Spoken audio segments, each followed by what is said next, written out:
the most of attending a conference. And I'm going to put her name, Sandy Biback, is he not? Christine Felgueiras, okay, and Sue Bowness, and they're going to come and talk to us about conference tips. So, I will ask that you just keep the questions till the end, just to make sure we get everybody in, and that's it. I'll turn it over to you. Thank you. So, can you hear me if I'm not at the mic? I tend to wander. Can you hear me all right? Everybody can hear me? Okay, cool. Okay, so Caroline has asked each of us to introduce ourselves. So I'll give you a little bit of background on who I am and what I do. I have been a conference planner for about 35 years now. I'm supposedly semi-retired. It's not working out the way I planned, but that's life.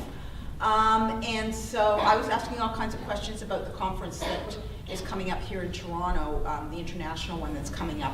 I'm very interested to learn that you've got people coming in from Nigeria. There's a lot of concern in our business about people coming in from Nigeria and then staying here. So the conference planners are probably going through a lot of visas and that kind of thing to make sure that they're okay. So that's a little bit on that side of it. I had my own company started on my own in 1990, having worked for another company before that, where I actually created the seminar and conference department based on some brainstorming that we did. And when I started in that role, there was, everybody said, "What do you do?" And there was no education or anything like that in what we did for a living. So they proliferate. Every single college across Canada has some course on designing special events or conferences or all that kind of thing. So I do teach. That's my semi-retirement. I teach right now at George Brown College. I have taught at Centennial, Conestoga, and I've taught online for the University of Las Vegas. And I teach the design of a conference and how to get the most out of it for that planner. And let's just look at it from a planner's, and I also write, by the way. Caroline told me to tell you about my writing. I write blogs for 2 industry publications, and I have been part of editing some textbooks within our industry and written some chapters for them and that kind of thing. So I guess I'm really a writer, which is another goal I have. But when a meeting planner or conference planner begins their role, their job is to put themselves in the shoes of everybody who's coming to that conference. So it's you people paying the bill to come to that conference. It's also, this one I understand is at the convention center downtown, so it's also the convention center, it's your suppliers, what do they need to get out of it? It's all your sponsors, what do they need to get out of it, which is very different from what you need to get out of it. It's also the overriding organization. What are their objectives for coming? So that's the job of the conference planner, design that education, design those networking opportunities so that everybody gets what they need, because otherwise it's not going to be successful.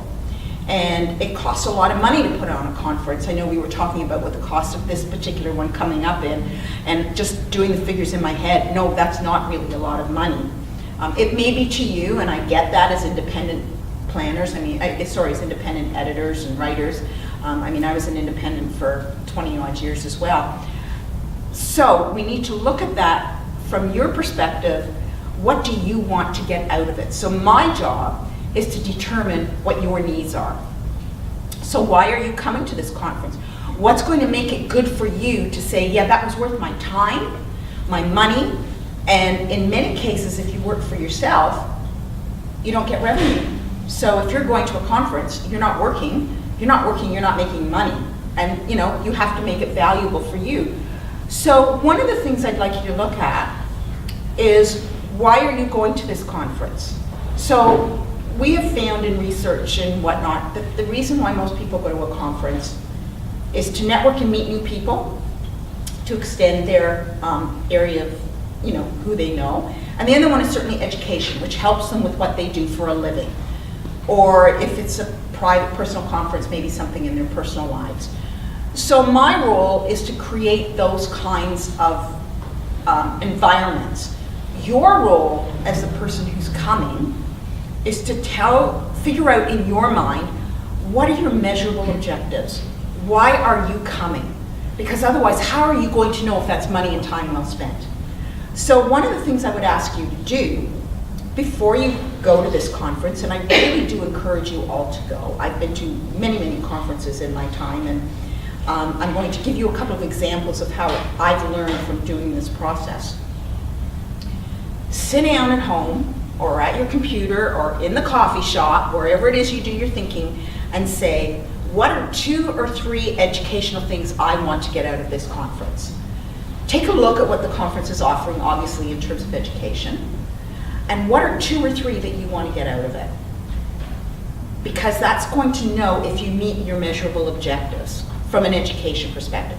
Don't look at 10, because if you look at 10, that's way too many. So be realistic. You know, that's like saying, I want to earn $1 million by the end of this year. Well, what are your chances? Don't set yourself up for failure. Well, okay, if you can, go for it. But don't set yourself up for failure.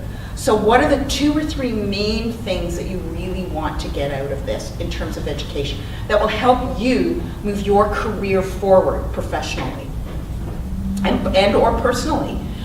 Many conferences offer ways to learn about yourself personally as well. If that's what you want to do, then that's one of your measurable objectives. Did I learn something I can use? The other one is networking. So it's not about handing out your card to everybody. It's about who are the kinds of people that I want to meet that will help me either personally or professionally, because you know a lot of learning comes out in that hallway between sessions. So just bumping into people and maybe sitting down and having a chat or going out for coffee, that kind of thing. So how many new connections do you want to make?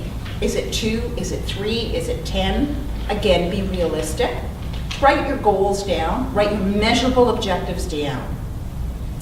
And then if there's an opportunity, and I don't know enough about this conference, if they're doing any sort of social media connections prior to the conference, get involved in it, because that's how maybe you can set up some meetings, that kind of thing. And while you're at the conference, you may adjust what those objectives are, but know that you're going to come away with something. And so look for those things that are of importance to you. We were talking at dinner tonight, Monique, you're attending the grammar one. So that's important to you. So if you learn 2 things that you can use from that grammar session, that should make it financially worth your while, okay? If you learn 10, that's amazing. They say if you learn 2 to 3, then you're really on a good roll. It's not about the number of connections you make, it's how do you follow through with them. So after you've made these connections and you've exchanged the business cards and you're going to get together for coffee and all those kinds of things, do you follow through? And that's the end of it. So it's before looking at what your measurable objectives are, both from an education perspective and from a networking perspective. While you're there, take a look at the whole picture again. Maybe you want to adjust it. Maybe you don't. And then after, it's following through. Now here's the key, particularly with the educational ones. Everybody comes back from a conference and they're all motivated and everything's going to be awesome, right? And then what happens? The real world takes over, right? And that really brilliant thing you learned just gets put aside. Don't let it get put aside. In 2 months or a month, whatever it is that you decide on, mark it on your calendar, however you keep your calendar, and say, okay, I'm going to see if I implemented that. That's the key to meeting measurable, successful objectives at a conference. Did you have that coffee with that person? And maybe having coffee with them, it was like, well, okay, there's nothing here for either of us. And it's not about finding that job. It's not about making the best friend. It's making that connection. And I'm sure you're going to talk a lot about connections and all those good things. But it's a matter of knowing that you implemented something. And I'm going to finish with some examples. I've been going to a chiropractor now since January because this old body's fallen apart. It's lifting too many of those boxes at all of those conferences.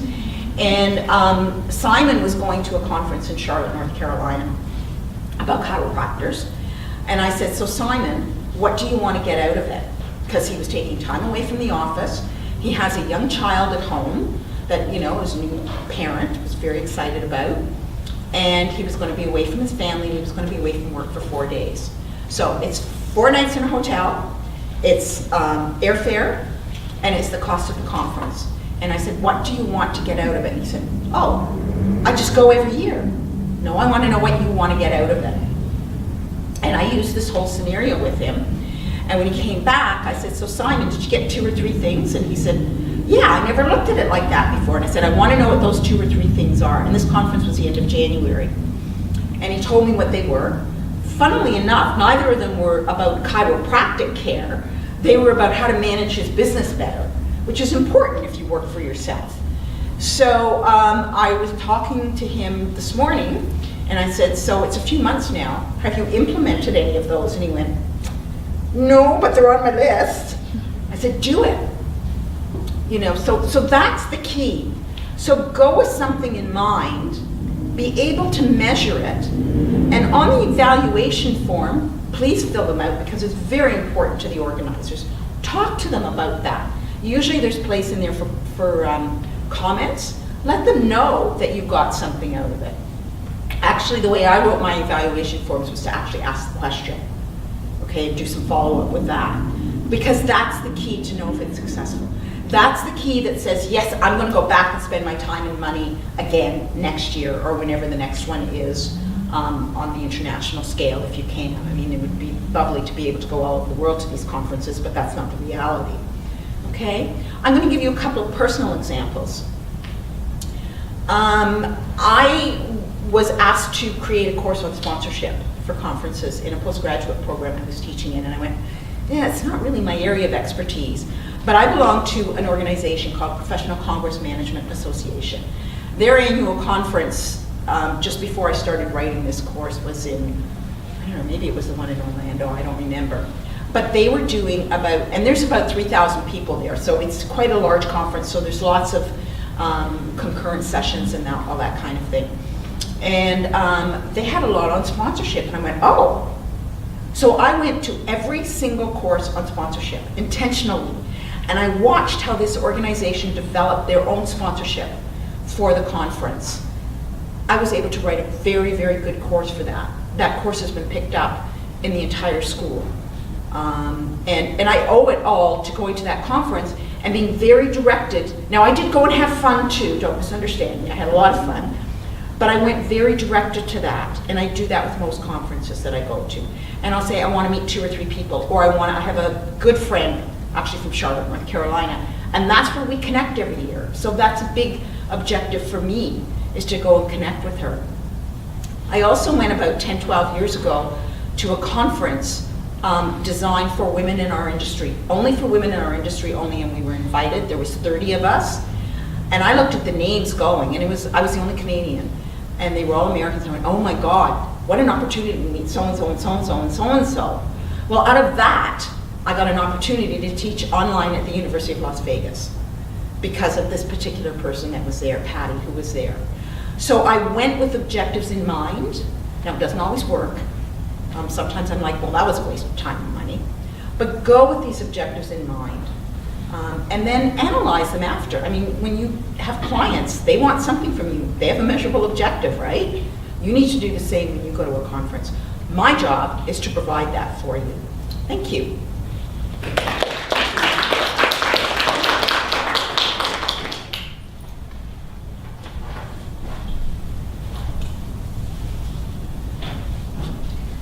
So good evening, everyone. My name is Felgueiras, and I'm with a company called Corporate Class, and we provide services in the area of image, executive presence, and personal branding.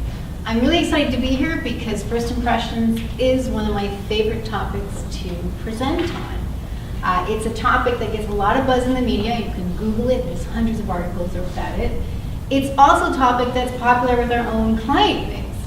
And so the reason for that is making a powerful, positive, and impactful first impression is one of the very first steps to building rapport with anyone that you connect with. So of course, we've all heard since we were about this high off the ground, you should never judge a book by its cover. I'm here to tell you that's exactly what we do. It's human instinct. It's not a conscious thing. We do it instinctually. In fact, studies have shown that it takes 1 to 3 seconds before you already start forming opinions of who you think someone is. Judging everything from whether they're trustworthy, credible, even likable. Our brains operate like these Polaroid cameras. We take an instant snapshot, and once that image is formed, it sticks. And more importantly, it tends to impact any relationships that follow. So ensuring that you're making the best possible impression in those 3 seconds is a vital, important step to the rapport building process, whether you go to a conference, networking event, or even an event like today's. So the next question is, what goes into making a good first impression? How do you make a first impression? Well, the first thing is presence. Now, if you forget everything else I say today, I want you to remember this. Appearance and body language are 2 of the most powerful forms of non-verbal communication. Everything from your hair, down to your clothes, down to your shoes. How you walk, how you stand, your expressions, your gestures, all of these things convey very powerful messages about you, even before you say the word hello.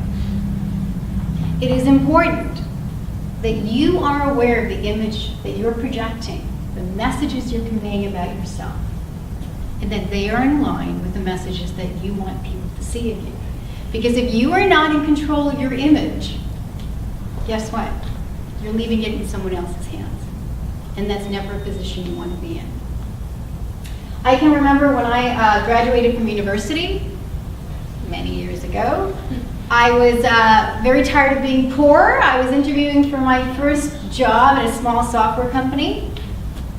And I was trying out my outfits for the interview. And my sister came into the room and she said, "Oh, where are you going tonight? What club are you going to?"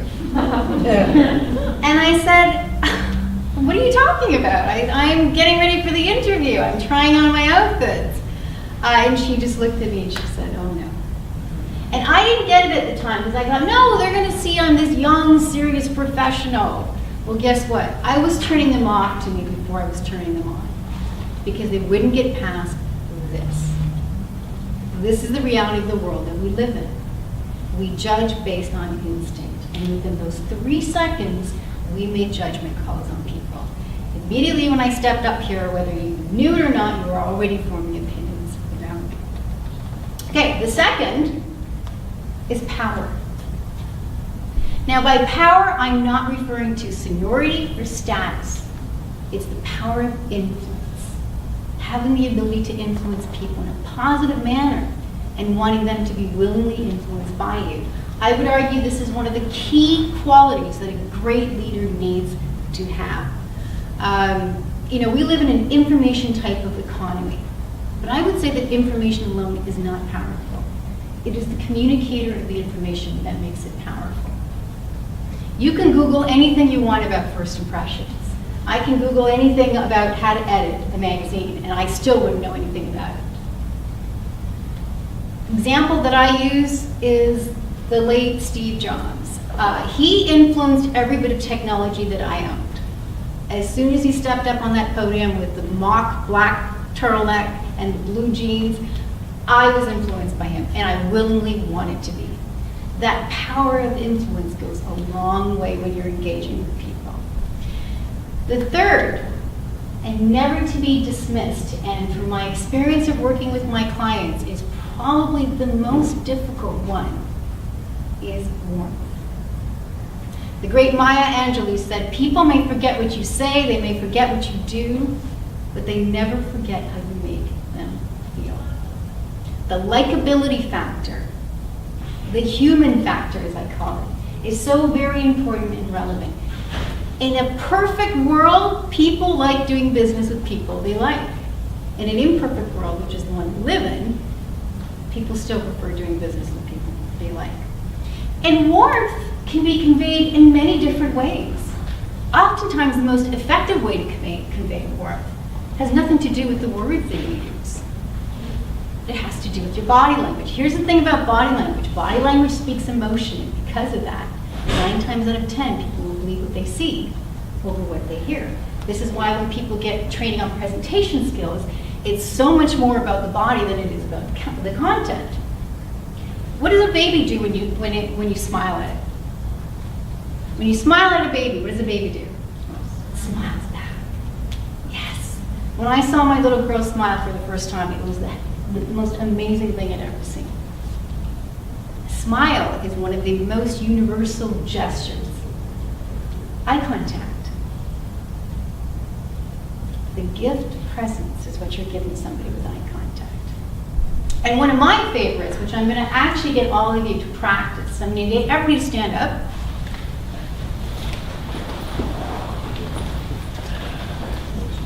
And I want you to shake the hand of the person that's next to you.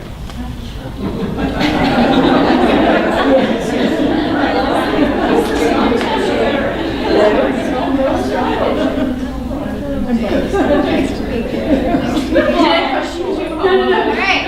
Now, on that note, I want you to tell that person how they made you feel with that handshake. There you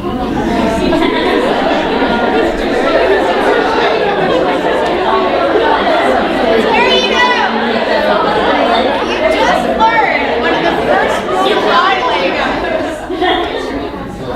And for those of you that didn't know each other, you're already talking. There's rapport happening, and you probably don't even know that much about each other. Here's the thing about handshakes. A well-executed handshake is equal to 3 hours of good conversation. So can you imagine? You have, when you go to a conference, networking event, you typically had maybe 20, 30 seconds of mind time with that person you're connecting with. What are they going to remember? Right? So, what do people do with handshakes that really allows them or doesn't allow them to execute well? Is that they go for the grab instead of the connection, right? I'm so excited to meet you, and I just want to tell you who I am, so I go, hi, I'm Suzanne Bowness, all right? She's unprepared. Right? And then all of a sudden I walk away and she's like, that was the worst handshake I've ever had. Right? So go for the connection. Very easy connection is you connect web to web, which is part of your hand. Let your hand match the intensity of the person that you're shaking hands with. 1, 2, release. 1, 2, 3 is the most. Anything beyond that? Okay? All right? That is rapport building. Again, that's even before you can all sit down now. That's even before you say the word hello, right? This is how you connect with people. But networking event, conference events, you don't have a lot of time. You're all there for the same reason. We just heard how to gain benefits, right? Measurable, tangible benefits. Well, part of the way that you're going to get benefit from it is being able to effectively connect with people. And your first impression is going to make a big difference with that.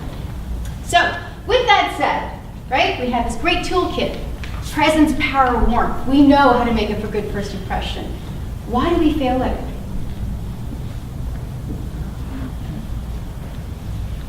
It's us, right? Our mood, our energy level. Gardner Expressway, trying to get to a meeting. Never-ending traffic 401. We arrive to a meeting or conference, we're mad. Right? And although we're not saying it, how does it show? Exactly, body language, right? You can't hide it. It speaks emotion. And that's what people say of you. So what's a great technique to use? If you're in that situation, you're about to go into a conference, networking event, you've had a really bad morning, what can you do to snap out of it? Or at least to present yourself in the best possible manner? Breathe. I'm sorry? Breathe. Breathe. Breathing is a big part of it, yes. It's something called power posing. It's a concept that was designed by Dr. Amy Cuddy. There's a great seminar that she does on TED Talks. And it's the concept, we've all heard mind over body. Well, this is body over mind. Standing in a position or sitting in a position of confidence, posture, shoulders back, head up, will actually make you feel more confident. And she did a lab study where she actually had 2 sets of groups. They all went in for the same interview. One set did power posing, the other didn't. No surprise, the ones that did power posing, they received the most favorable feedback. I do it. If you notice how I'm sitting there, my back's up straight, and there's a purpose to that. Okay, now, I know it works not only because I do it, but where else do we see power posing? Politics. Politics, yes. Where else? Where do they learn the power posing from? Their advisors from the business sector. Mm-hmm. Where else do we see power posing all the time? Think physical. Sports. Yes. Have you ever seen somebody about to play tennis? What do? Right? They get the game face on. Somebody's about to go in the boxing ring. Right? Power posing is a very effective way of making sure that how you present yourself is always in a confident manner, because people will gravitate towards that. So, we know how to make a good first impression. So what goes into receiving a good first impression? The very first thing, of course, is credibility, right? That's your knowledge. Content is always king. Always king. However, if your body language, if the image that you're projecting, the messages you're sending about yourself are not in line with your words, not in harmony with your words, as I said before, because body speaks emotion. 9 times out of 10, they'll believe what they see or what they hear. The second is power. As I said, power of influence. Have the ability to influence people in a positive manner and having them want to be influenced by you. The third, appearance. Everybody gets scared when I say that. And when I deal with my clients, I tell them, look at clothing like tools, right? Your resume is a tool, your LinkedIn profile is a tool. Clothing is just another tool that you use to get to where you want, right? You're going to a conference, networking event, find out what the dress code is. If you ever want to be uncomfortable, do what I did when I went to a golf seminar for one of my clients, and I was the only one dressed in a suit. Right?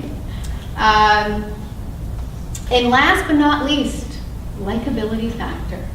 There are a lot of books that are written about likability, and I can tell you from experience. And prior to joining corporate class, I worked in IT sales for 15 years, and my life was around doing trade shows.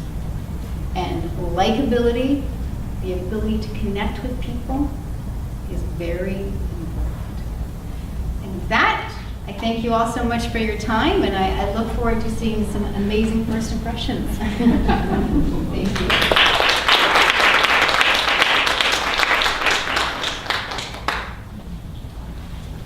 Hi everyone, I'm the writer-editor representative, one of you who has been to many conferences. I decided to bring a PowerPoint because I looked up a lot of conferences that would be relevant to us and found the websites, and so I present them to you if you see any that strike your fancy. I've been a writer-editor for about 12 years now, freelance for 12 years. And I mostly do writing for magazine and newspapers and corporate clients, a lot in the higher education sector. I've been a member of PWAC for about 12 years since I became a writer, and then a member of the Editors Association on and off, and now I'm on. So I am coming to the conference, looking forward to it. I'm actually on a panel about being both a writer and editor, and I have looked already at the conference schedule and doing some of the things I feel like I'm going to be saying. I am the living example of exactly what Sandy instructed you should think about in terms of going to a conference. So to talk about my conference going, conferences I've been to, PWAC, I've been pretty much every year since I've been a member. I often go to the Magnet conference, which is the Magazines Canada conference in tandem with the PWAC conference. This will be my second EAC conference. I went to the one in Montreal a few years ago. I tried out the Writers Union of Canada last year, going to their conference, partly because it was in Newfoundland and I had never been to St. John's. I went to CAJ, the Canadian Association of Journalists, a few years ago when I was living in Ottawa, and the conference was also there. That was quite good. When I was doing my graduate studies, I went to several academic conferences, so got that kind of experience. And then in terms of what I'm aspiring to go to, the American Society of Journalists and Editors, which is, and Authors, which is sort of the American PWAC, has their annual conference in New York, which I've heard is quite good. So that's what I'd like to go to, and then also the Folio conference, which is a magazine conference in New York as well, are two on my own radar. And so I think it's nice to have like the conferences that you go to, and then also some aspirational conferences that I know I'll go to at some point, and I'm just trying to see when they would fit well into my schedule. Reasons I go, and here's where I feel like what my thought process is echoing what Sandy was talking about. So the reasons I go to conferences are to refresh my industry knowledge, meet new people, catch up with existing people. I have to say over the years of going to quite a few PWAC and MAGNAC conferences, I do see the same people from across the country, and that's a really fun part. Re-energizing my business, I always come away with some good energy, and I sometimes I achieve some of those implementations, but I think that's a really great thing that I would take away, is to really follow up on that kind of thing.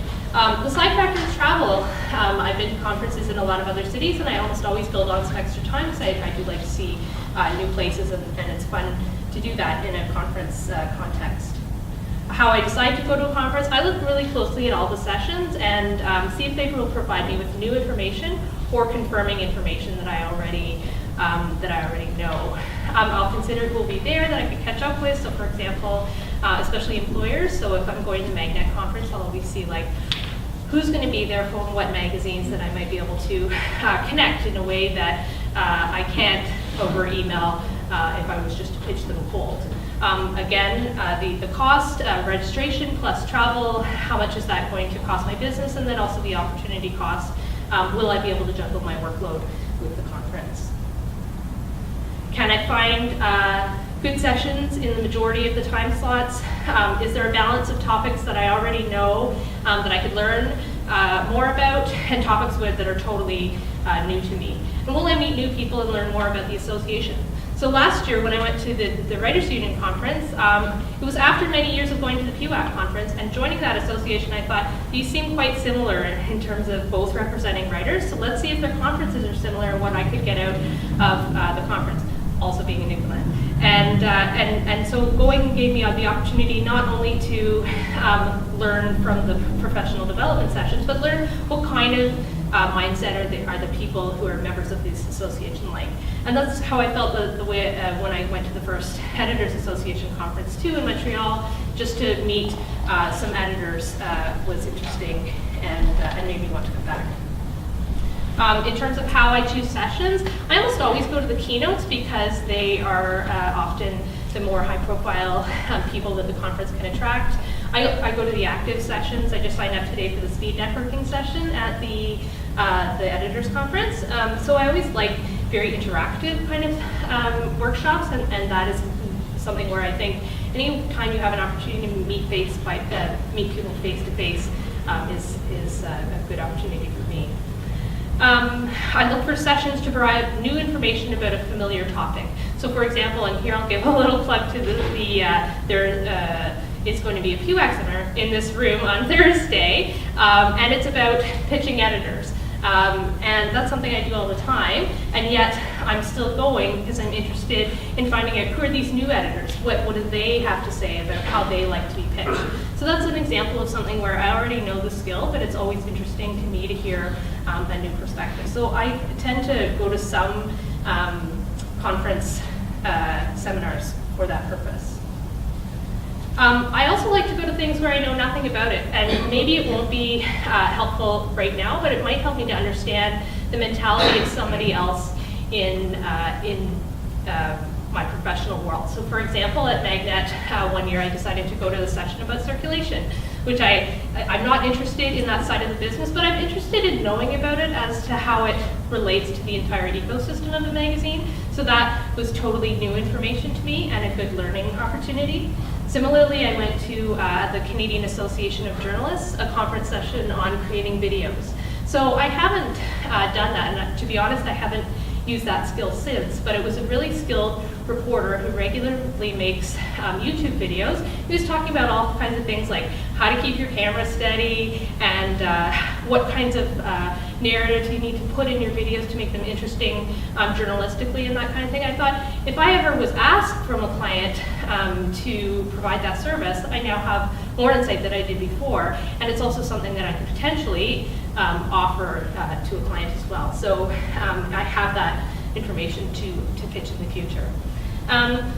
I will sometimes go to a session that I'm a bit skeptical about. So for example, at the Magnet conference a couple of years ago, there was a session by a keynote actually, and that's why I thought this person must have some good information if they're the keynote from Garden and Gun magazine. And I thought, I'm not really interested in guns in particular, gardening a little bit more. But it was actually one of the best keynote sessions that I've been to, because this woman was very smart in terms of how she built this entire business around a really great sounding regional magazine that focused both on the editorial content in the magazine and then also on the building events around the magazine. So I just learned so much about like starting a magazine and the kinds of things you need to think about in terms of serving an audience. And it was both helpful in terms of what if you ever wanted to start a magazine, but then also things that I could offer to future editors in terms of expanding and broadening my thinking about just beyond writing. I'm just going to share 3 pieces of advice from an article that I wrote. I write regularly for the Globe and Mail career section, and I did an article about networking in which I talked to some experts. One of the pieces of advice that I liked best was setting a goal to have a sense of intention that gives you a sense of accomplishment after you're finished. I like the fact that while some possible goals could include reconnecting with people, learning a particular skill, you could also just have a goal of chance meeting. So I like the fact that you could go with the intention of, let's see who I can meet. So that would give you the incentive to go into a room where you've never met anybody and really be able to have that serendipity of connection. Fish where the fish are was another piece of advice that I liked, to really be strategic in terms of choosing your events. So if your ideal clients are large corporations, don't go to small business events. Really target who you want to go and see. So for example, I guess a goal that I would have in terms of my future conference going is to maybe go to conferences where, whereas I'm going to writing and editing conference because I meet my people, it might be helpful for me to try going to conferences in my niche, in my writing niche or in other complementary niches. So for example, if the Registered Graphic Designers had a conference, I would be the only writer in a room of designers, and that would be an opportunity for me to connect with people who could potentially hire me. So I thought that was a good piece of advice. Follow-up is something that I struggle to do, and I do the LinkedIn thing right away, but just to think about ways to keep up with people I think can be really helpful. And one of my interviewees said, networking is like a bank where you have to put money in before you can actually make a withdrawal. So look for ways to give to a person before you're asking them for something. So that's something I try to work on, and I think sounds like a really good idea. In terms of, I have some crowdsourced advice, so I asked people that I know, fellow writers, on things that I could pass along to you. One of the common things is to collect, as you collect your business card, write the date of and name of the conference on the back. Learn the conference hashtag ahead of time, so you can tweet ahead to let your contacts know that you'll be going to the conference, and then, as you said, engage with social media throughout. Identify attendees that you'd like to meet and introduce to each other there. So if you know people, you could introduce them to each other or figure out who you would like to meet and reach out ahead of time. And also if you're going to another city to meet other editors who might not be attending the conference, that can be a good opportunity to meet, I guess, both friends, but also professional contacts. I also looked on the internet to see what kind of advice is out there about going to conferences. So bring enough business cards, refining your elevator pitch, being social, always taking lunchtime opportunities, stay at the conference hotel or close by if you can. Be careful to stay professional at parties and not over-consume or get caught in any compromising photos. And be an active participant. Ask questions, sign up for your conference buddy, and that kind of thing. So here are some of the conferences, just to end with some conferences that I thought would be interesting to writers and editors. So of course the upcoming Editors Conference, the American Copy Editors Society, and I've tried to put this in, except for the first one, in order of when they appear, so that one happens in April. The American Association, sorry, it should be the American Society of Journalists and Authors, ASJA, is at the end of April. That's in New York. And so there's the URL if you would like, and then I do actually have a list of them down if you're interested in these. You can come and copy them after. The Writers Union Canada Conference is at the end of May. The Canadian Public Relations Society, also end of May. All of these seem to happen in May and June, right? I've noticed. The Canadian Association of Journalists is at the beginning of June. The Canadian Authors Association, also sort of mid-June. The International Association of Business Communicators, IABC, is the 14th to the 17th. Magnet. This year, Magnet, as you probably know, is amalgamated with the International Magazine Conference, which is happening in October, 13th to 15th. So that is, the website is fippcongress.com. The Folio Show, that's the American Magazine Conference that I mentioned, that's also in October. Interestingly, right after, I suppose you could go from Toronto to New York. And then other conferences. This is a good website listing all of these different conferences in all over Toronto, over Canada and the US. And I wondered if anybody else has any suggestions of conferences that I have not listed. Yeah. I don't know when it is, but I could recommend for editors, Translators Association, because I am a newly graduate translator, and often, if you have basics French, it's going to help you even more.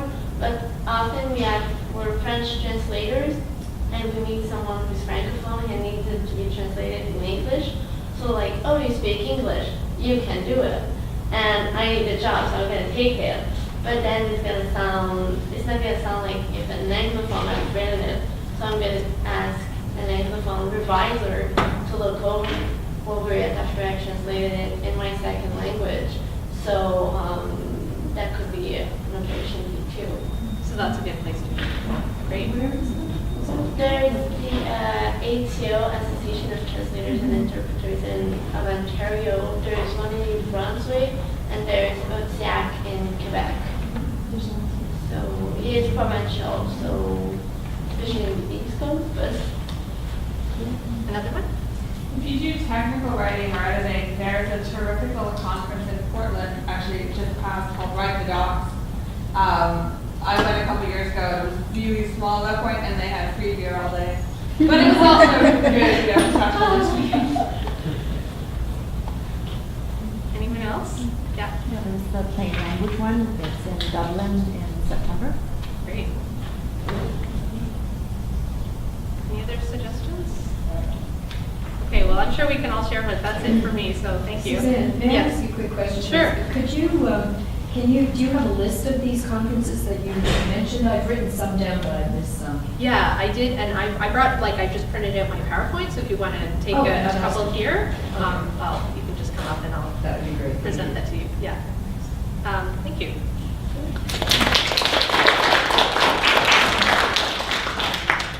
Okay, thank you all three of you. Thank you very much. We've got time for questions, so if you just say who you want your questions directed to first, and then we'll start.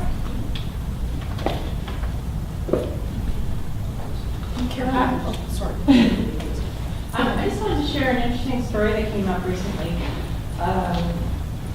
It's not really a presentation in terms of people looking at what you're wearing, but I went to a conference in 2001 in the States, and this year on Facebook, this woman said, "Are you the same Vanessa who was at this conference?" And I said, "Yes," and I changed careers.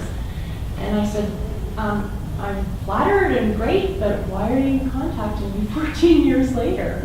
And she said, "Well, I said, "Why did you keep my business card?" And she said, "Because you were the only person who took the time to come and talk to all the artists." It was an artistic thing. And she said, "That stuck with me, and none of the other people did." Sue, I wasn't working in that area anymore, but I still have contacts, and I said, well, I'll do what I can, and I made a few inquiries, and nothing's come of it yet, but it's amazing what people will remember and what they're grateful for. Yeah. You left a lasting impression. Yeah. 14 years long.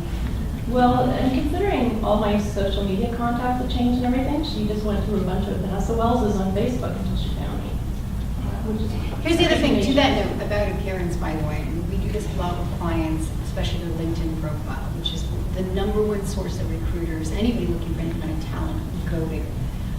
If you go to a conference, you go to any type of networking function, and you're meeting tons of people all the time, make sure whatever profile picture you have is consistent to the way you look today. Okay? Because I go for this with clients, and I will see their LinkedIn profile picture, because the profile picture creates a first impression.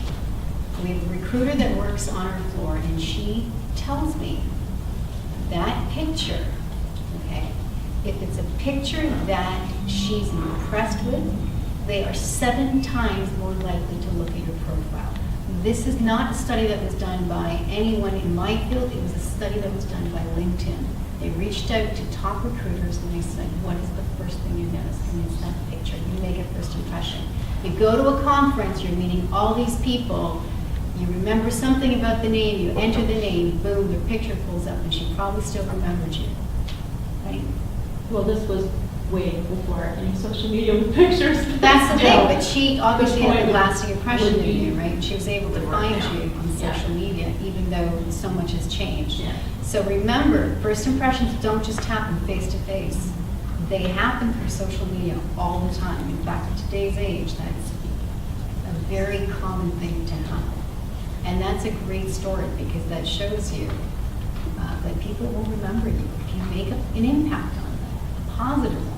The rapport building process, you meeting with every single one of those artists that were there, that made a huge impact on them. And you probably weren't even aware of it. You were, obviously it took 14 years for you to be aware of it. How long can you, ask you a question, how long can you leave, like, I mean, you're saying this about pictures, but I'm going to change my pictures, I'm going to update it, but then you're about 5 years old now. Like, what is sort of the expiry date? Every 2 years. Yeah. Yeah. It's a good question. I had a client that I worked with, and he literally had a picture that was from 20 years ago. Oh, wow. And, you know, I wouldn't even want a picture of myself from 20 years ago. A disaster, right? So that picture says a lot about you. It represents who you are. When people see those pictures, that's who they have in mind. And then when you meet with them, it's not consistent. Because image is all about consistency and how you project yourself. If it's not consistent, they're going to be suspicious. Why would they have a 20-year-old picture? Or if you don't have a picture at all. That's weird. Right. And who has a LinkedIn profile here? Who's LinkedIn? Who has a picture? Yeah. If you don't have one, get one. And get a professional one. Either a headshot. Professional one? Either, it's not Facebook. It's not Twitter. It's not Instagram. What you're going for, again, this is a study that was done by LinkedIn, what you're going for is not your personal best. You're going for your professional best. Okay, and professional is different to every industry, every sector. If you can't afford a headshot, get somebody who likes you to take a good picture of you. And by that I mean headshot. Pooches, dogs, cats. I love my kid, I love my dogs and cats too, but they're not going to go on LinkedIn. Right? It's just not. Stay on Facebook. Yeah, stay on Facebook. Do you think it's sort of weird when people will use like an illustrated or like a photo of them, but like a caricature? Like I don't know. If Yes. wants it, or like Kylie. Well, Yes. you were mentioning the graphic designers. It would kind of make sense. They sometimes do one of like they're from the shoulders up, but then they'll manipulate stuff on like half their face or like they'll just do creative. You're ruining your But- first impression. Yeah. It is your opportunity. You make first impressions all the time. Phone call, the LinkedIn profile is a first impression. It should be you. They want to see you. Does anybody know who Ali G is? Yeah, I'm sure. Yeah, he's a character that was by Sasha. And I worked with somebody who, for some reason, thought it would be funny to put his picture up on his LinkedIn profile. And guess what? Most people in North America have no idea who the character is, and they thought that's me looking like. You're sending powerful messages about yourself through social media all the time. And if you're attending these conferences and you're doing the follow-up, you're meeting with so many people, we do entire networking sessions. And you're doing all this work to follow up with them. And then they go online and they can't find you. Or what they see isn't consistent with what they saw of you the first time.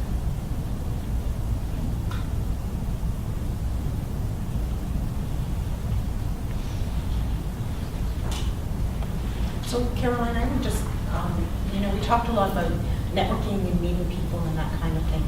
Not everybody is an extrovert in this room, am I right? Okay. Believe it or not, I'm not an extrovert.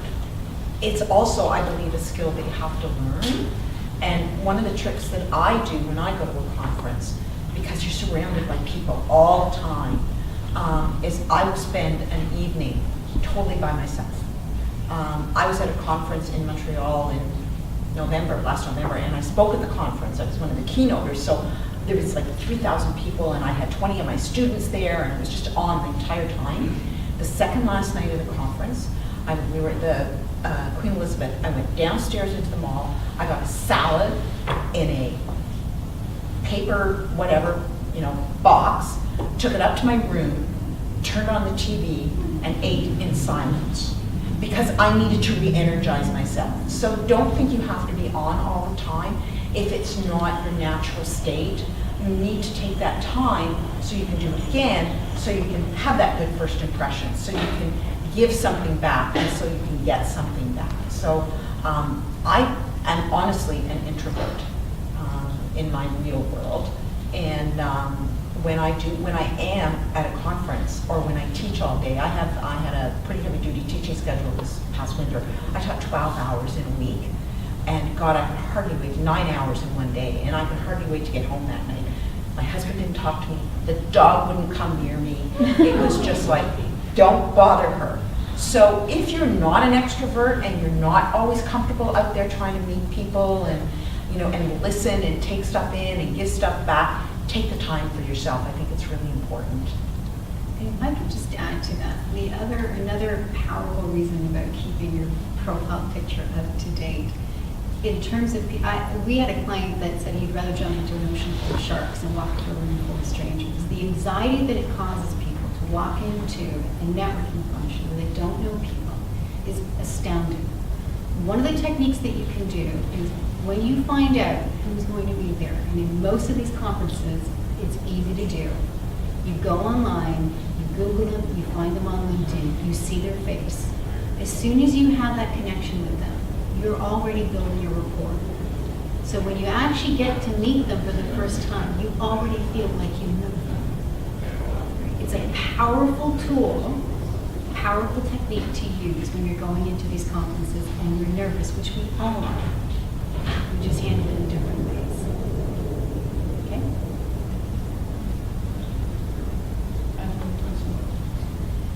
I just have one more question for you about likability. That was something I couldn't quite put my finger on. So I don't know. I feel like when people try to be likable or that's not, you want to just be yourself, don't you? So what did you really mean when you said? So herein lies the greatest misunderstanding of networking. And what people dislike about networking is they think it requires you to be something you're not. That you have to be pretentious somehow. That you have to put your hand out and ask for things. That is exactly what's going to cause you to fail as an effective networker. There are two things that will make you successful. Your strategy, your networking strategy, and your ability to effectively build rapport with those that you connect with. The less authentic you are, the less people will gravitate towards it. They will see it because it'll show in your body language. Your words will not connect with your body. And that's very easy for people to see. You don't need to be someone trained like me. The more authentic you are.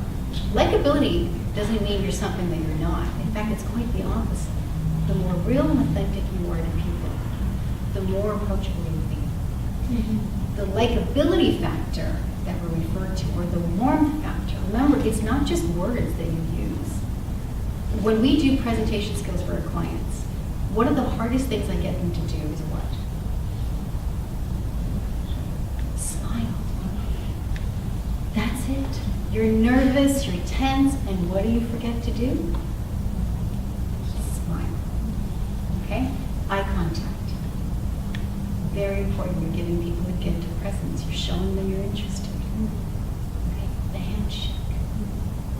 Yeah, the posture thing too is hard. Like I always thought. So do I. That's when you were saying like, so if I were, so it would be almost unnatural for me to sit there with your shoulders way back. It feels unnatural to you. It does not look unnatural to anybody else. Okay? And when you immediately change your physicality, it's like there's a chemical, there's actual science behind this. And if you watch Amy Cuddy's TED Talk, she refers to it. Your mind will then be influenced by your body. And it's very powerful. Fake it till you make You fake it till you become it. Yeah, I guess so. Okay, because it's being fake, being something you're not, won't help you. People will see through eventually. Okay, the likability factor is the ability to connect with people, and not just about work or industry. Does anyone know what Mozilla is? Former search is a search engine CEO. Yeah, the CEO. He did this 360 evaluation, and all the people that worked for him basically said that he was the most unapproachable person in the world. He received the worst feedback. And it turns out it was because he was really an introvert, but a highly, highly introverted individual. And so he realized that the reason why he was getting that feedback was simply because he was not connecting with the people that worked with him. So he changed one thing.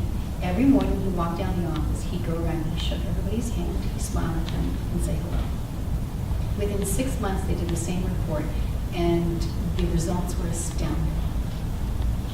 That's likability. People want to know you. Okay? If they see you first, everything else is a byproduct of you. Okay? When you do presentations, use personal stories. Storytelling is one of the oldest and most amazing ways to connect with people. That's likability. You've seen it. You know it. For sure, yeah. Walk onto If the you are able subway to be or more bus. relaxed and everything, that always helps too. But Yeah. Who do you approach? You walk onto the subway or bus, there's all these seats available. There's one person sitting there, one person there. The person looks up to you, smiles. Who are you going to sit next to? Yeah. Most probably. Whoever's the the least person creepy. smiling. Yeah. You're suspicious. Why are they smiling? Yeah. Very powerful. Warmth is something that you can't, it is the most important aspect of rapport building. Right? Power, presence, all that stuff, you can obtain. Warmth is tough for people. You can't fake it.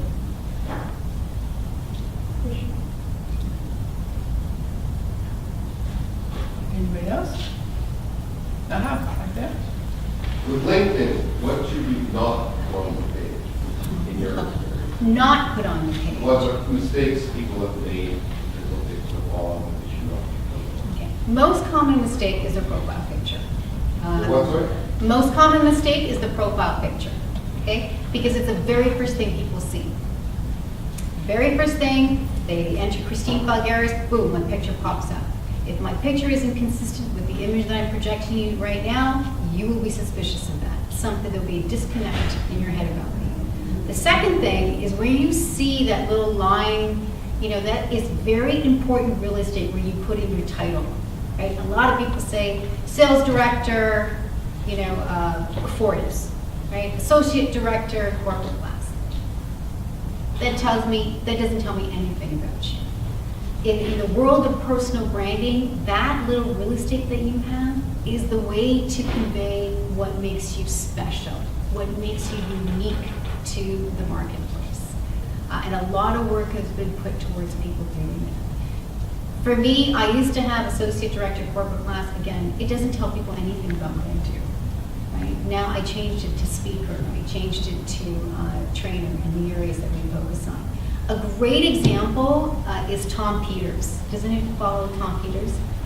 He's the original writer of an essay on personal branding. a brand called you, written in 1996. And on his LinkedIn and Twitter page, he describes himself, I'm going to try to remember, author, speaker, professional agitator, and the Red Bull of management thinking. Oh, wow. That's great. This is somebody who put a lot of thought into what he wants people to see of him and what makes him unique to the marketplace. The second mistake that people make is not including information about their certifications, their education. There's so much in there that you can put about yourself, and people are interested. Probably the other mistake is just the content that they put in there. It's not a resume, but it is an opportunity for you to highlight what your accomplishments are. If nobody knows about what you've done, nobody knows, right? Sorry. Is there really a length restriction to LinkedIn? Is there a point where you have to stop? Yeah, because people human beings have very small attention spans, right? And they're going to basically look at your profile pic, that's what they're going to look at first. Remember that profile picture, they will 7 times more likely look at your profile if you have a profile picture. Just if you have a profile picture. Now, if it's a professional profile picture, a well-taken picture, they're even more likely to look at your profile. And then they look next to it to see what you do. Then they want to learn about your background. They look at your background. Then they look at your education, what your certifications are. LinkedIn has gone a bit almost on steroids, because now you can pretty much put everything, what your volunteer work is, what your interests are, what are your passions in life. Some of this is interesting. It's not interesting to me personally when I look at people or look people up. To recruiters, it may be, because recruiters now are looking for company fits. Corporate culture is a big deal. So that might be of interest to them. But if you're starting out on LinkedIn, number one thing you want to do is get that profile picture out there. Okay? The number 2 is that little spot right next to your profile that says what you do. Put a lot of thought into that. It is valuable real estate. People are going to read that, and that's what they're going to have in their mind about what you do. Third, of course, is making sure that you input all the information about your background. What you want people to know about you. Okay? And look at that little all-star. It says right there if you're at the maximum amount of information that you put in, look at that. Because if you're at the halfway mark, then you haven't fully utilized LinkedIn. Okay? When you're at these conferences and you're giving out your business cards, okay, you're going to follow up with everybody. If they've given you a business card, it gives you permission to follow up with them directly as well. So go on LinkedIn, send them, and don't just send the generic message, I'd like to connect with you. No, use it as an opportunity to follow up with them. Mention something that you discussed with them. They'll remember that a lot more. Okay? It's a very good way to build rapport with them. They give you the business card as well, double up on the follow-up, and you send them another message using their email address. A business card is a business exchange. It's basically an interaction. You're saying we're going to conduct business somehow. Okay? I usually ask people, are you okay if I connect with you on LinkedIn? Most people say no. Say yes, of course. Some people can be a bit stickler about it. It's just common courtesy.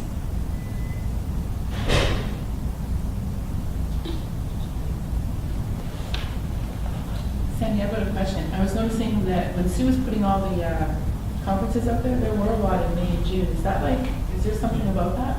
Yeah, it's when people are free. It almost goes in with the school year. If you think of the school year, starts in September, finishes in June in North America, and it kind of flows in with that so that they can get people to come. Because you get into the summer, people are going away with their kids, and you don't get a lot of conferences over March. You have no idea how conference planners agonize over March break in Ontario, because it's different in every region. And so it is about how can we gather the most people when they're going to be available. You won't get a lot of conferences in July and August, unless you get your big international ones, like when Alcoholics Anonymous was in Toronto, about 10, 12 years ago now, there was, I think, about 75,000 people, and that was in the summer, because it was when most of them could get away. okay? But it is about being able to fit in with a time where it's appropriate to get away. And it's also the more expensive time to hold a conference, because the convention centers, hotels, know that that's enough time, so you're gonna pay more. So if you can hold your conference in the summer, if it works out for your industry that you want there, then do it in the summer. Absolutely do it in the, because then they keep the cost down, which will make your attendance less expensive, because prices do go up.